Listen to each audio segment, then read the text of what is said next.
In 2024, it feels like everyone has been diagnosed with a mental health disorder. Is society really getting more traumatic? Or is it possible that we're misdiagnosing physical brain injuries and calling them mental health disorders? The goal with this channel is to uncover the truth about health, about our personal health, to take our existing opinions and then to research that topic from multiple perspectives and discuss the results. And hopefully you find it useful in shaping your own perspective and your own opinions on your personal health. This week we're going to have a look at trauma and PTSD, what it is and what else could be causing the same symptoms.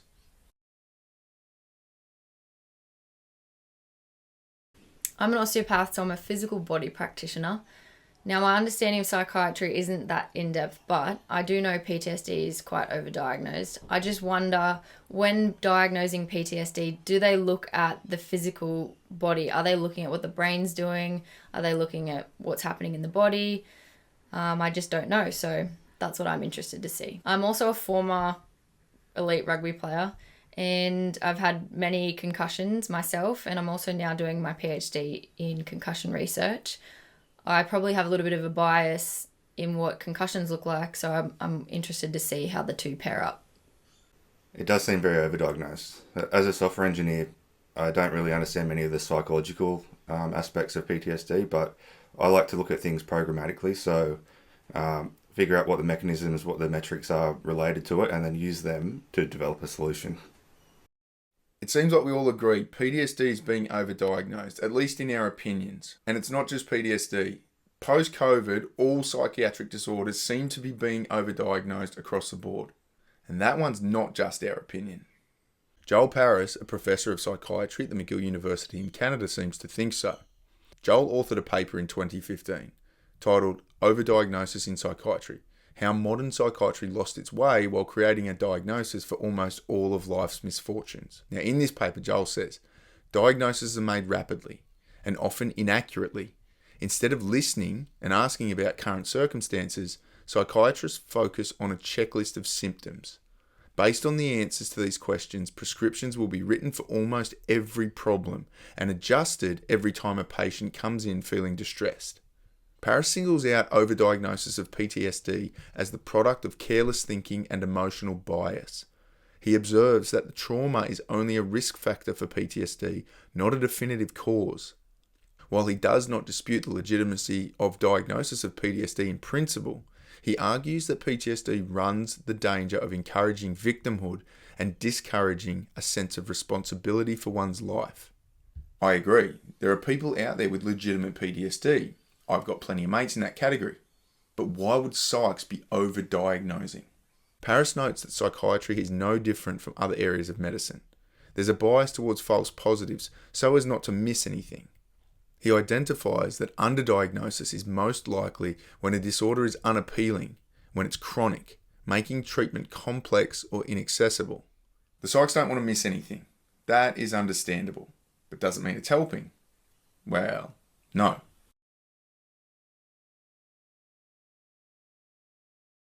From here, we had 24 hours to learn as much as we could about PTSD. And, as expected, when we came back, we had far more questions than answers. But we did uncover some interesting information on how the physical body can impact your mental health.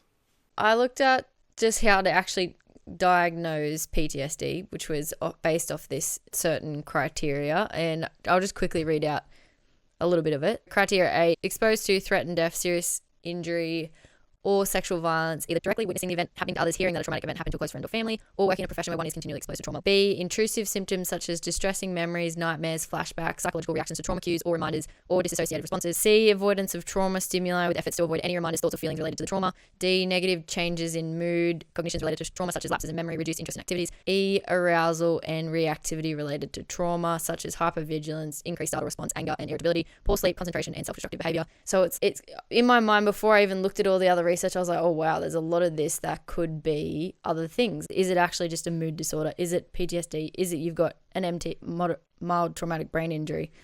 I kept looking and I was like, oh, this just sounds similar to like people that have had concussions, obviously with coming from playing sport. A lot of concussions people have lack of memory, they're irritable, they get angry, they're unable to control their emotions. When you have a concussion, it can affect so many different areas of the brain.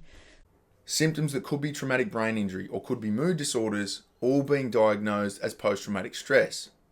But are there any other doctors talking about this? That's the problem in psychiatry. Is there are no real biological markers. They're trying to use radiographic studies like SPECT scans, MRIs, PET scans, and what have you, as rationale for starting people on medication. But there's absolutely, in the biomarker or the biomarker panel that we have, there's a direct correlation between someone having had head trauma, regardless if it was mild or a blast trauma like Andrew had, or a slip and fall, or someone coming up and hitting you behind the head, or MMA or boxers or Muay Thai.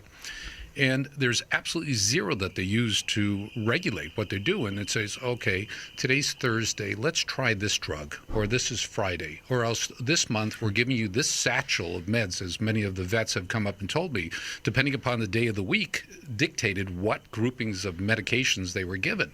And but let's break it down for people. What do you feel is the underlying cause of all this that's related to TBI? Okay. Great question. And the answer is, number one, from the head trauma, it elicits chemical changes in the brain that we call inflammation. And this inflammation leads to disruption of chemical processes. It's like, the old alkaline batteries or the car batteries where we used to put distilled water into it. Well, if you put Coca-Cola in it, it totally changes the ability of electrons to be conducted, just like in the brain. So the chemistry of the brain is altered by the inflammation, and it starts shutting down systems so that the nerves in the left side of the brain can't talk to the right side, or the frontal lobe of the brain can't talk to the temporal lobe of the brain. So you have disruption of executive function, which is your ability to make correct decisions about things, right and wrong. Why do we have over 1 million veterans incarcerated? And that's because they can't make the right, correct decisions about how to respond to an innocuous, approach by an individual that they don't know. And they respond by assault or with physical or anger or yelling at people, and that leads them into jail or into incarceration.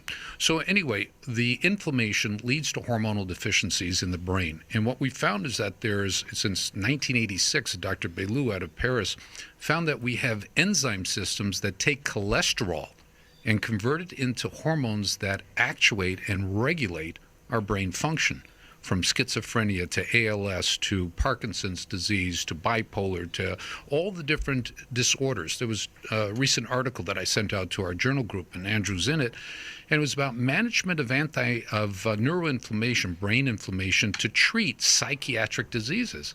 And in the past 6 months, we've been starting to see a lot of articles talking specifically about inflammation, creating all these things that we're trying to treat with medications that are ineffective. There was one study they used biomarkers, and they looked at glycolytic ratio, arginine, serotonin, and glutamate. So these all sound like fancy words for people, but the glycolytic ratio is essentially how, if I'm eating a certain diet, in these participants, like the guys that had PTSD, they found that they would quickly go to using glycogen stores for energy, so they wouldn't use fats, they would just go straight to glycogen. I was like, oh, that's interesting. They had lower levels of arginine and they had lower levels of serotonin, and then they had high glutamate levels as well. So that, and the glutamate linked in with concussion because you have high levels of glutamate in post-concussion stuff. And I was like, oh, that's interesting.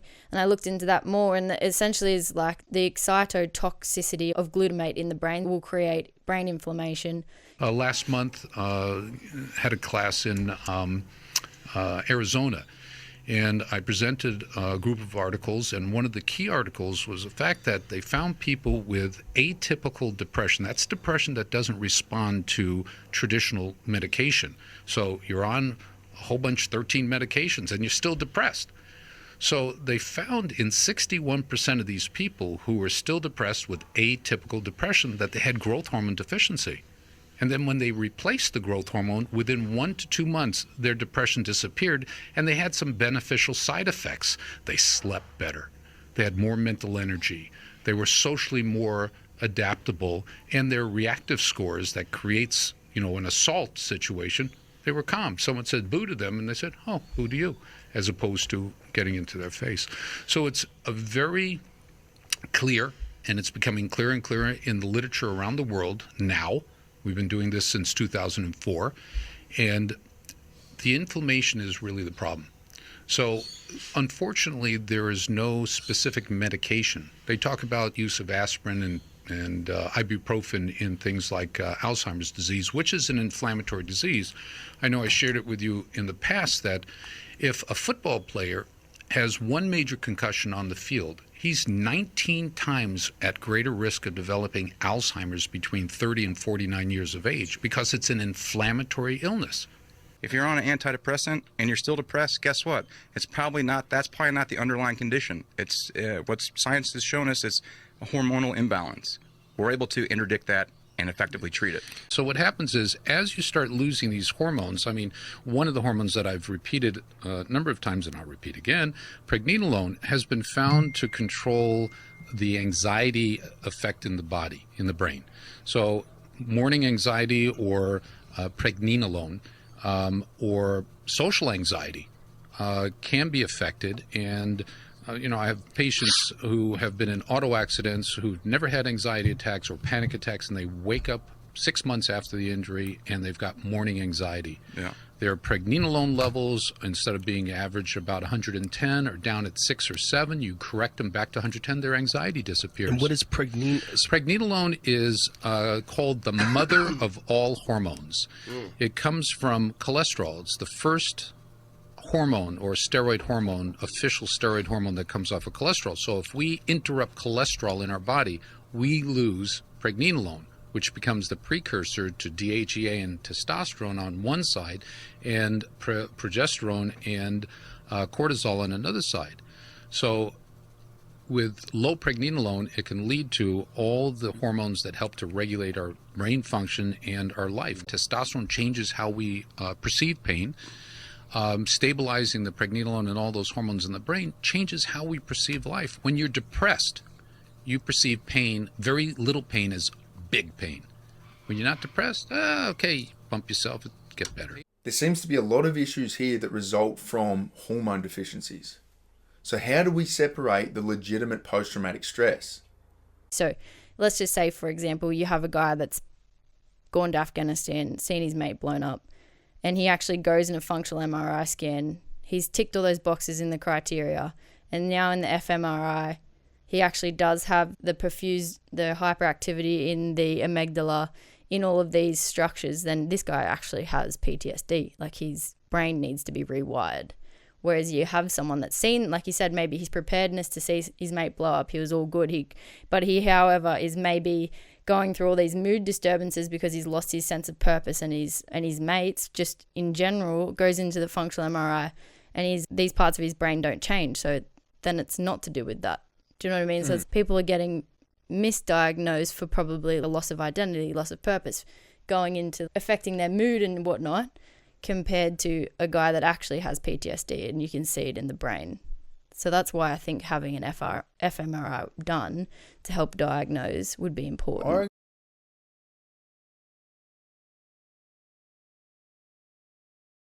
DVA throws money out, and they throw money out so quickly to solve a problem. It doesn't actually solve a problem. The money just makes it go away because people stop talking about it and stop whinging. So the biggest thing I saw was there's a financial incentive for veterans to be diagnosed with PTSD. There's no incentive to get fixed. In last month's Australian budget announcement, we saw compensation payments spike by $9 billion, with PTSD affecting more young veterans. The government's invested another $9 billion, speeding up the process to get you diagnosed and compensated, but no one is incentivising treatment. With the Department of Veterans Affairs paying psychologists about 50% of what they normally earn, good psychologists simply can't afford to take on veteran clients. This means veterans, some of the highest risk demographics for suicide in the world, are forced to see psychologists straight out of university. So there's a financial incentive for veterans to get diagnosed but not to get treated. What about the general public? I had a look at work cover. If you get diagnosed with a psychiatric disorder while at work, you can get paid up to $600,000.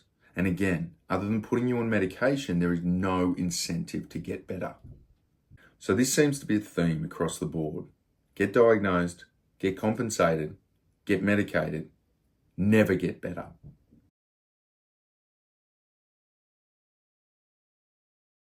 Andrew, please go back to how you found out about Mark and what changes you made and what happened. Yeah. So I link up with Mark in Southern California.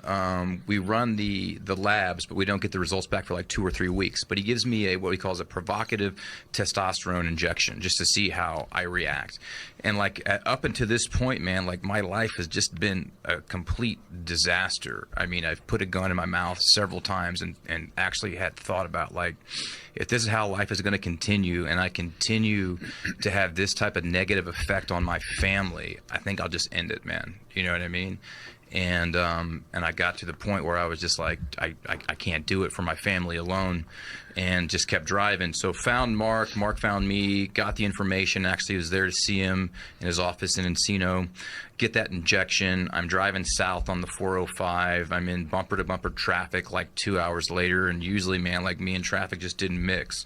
And to say that I had a hostile temper was like the understatement of the year. And I realized like, hey, all of a sudden I'm cool, I'm calm, I'm collected, I'm not having any issues. I'm like, whoa, I don't feel any anxiety. Like for the last year and a half, I had this fist like coming out of my stomach, man, like at all times, 24/7. It was horrible, and it was gone. And I was like, if this is any taste of what could be, this is incredible. So fast forward for a few weeks from there, you know, he gets the report back and he's like, hey man, you're deficient in everything, you know, but we can fix this. And so we get on anti-inflammatory protocol, and we replace and replenish the hormones that are deficient or insufficient. And life slowly and surely started to turn back on, little by little by little by little, to where I'm at today. I'm off all medication. You know, I'm clean, I'm sober, performing as good, if not better than my pre-injury status. We started up an organization called the Warrior Angels Foundation to deliver this same level of healing to other people who are in the exact same predicament and situation. And now I'm excited to say, man, 3 years later, we've delivered it to over 200 people with incredible results. So it meets with the scientific criteria. We can predict, we can measure, and we can replicate.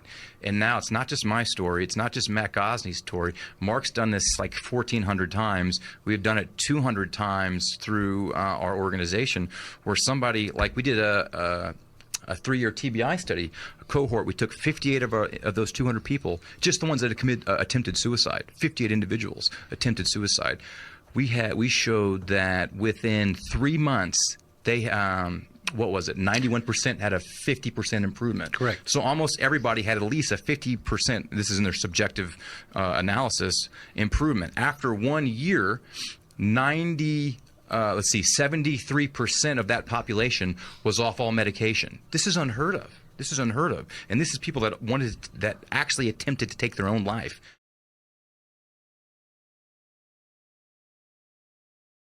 Get your gut microbiome checked. You can do this through a GP, or if you look online, there are a few websites that do it, but in Australia there's a website called Nutripath Stool Analysis. Even for PTSD, I would still get your cortisol done, get like a hormone profile done, like a blood test. What's the best way to do that? An integrative GP is probably the best. If you're in Australia, you go on imedical.com and you order the cortisol, all of the hormone profile. Even if you've got low testosterone, that also will make you feel like you're irritable and angry all the time. Thanks for watching our first video. I hope you got something out of it. Now, we didn't do an experiment this week, but me and Ben are going to go away. We're going to get our gut biome checked. We're going to get our bloods done to see where our hormones are at, and we'll show you those results in a future episode. Now, if there's anything that you want to know the truth about, anything health related that you'd like to hear more about, drop some comments below. We're going to make videos every couple of weeks.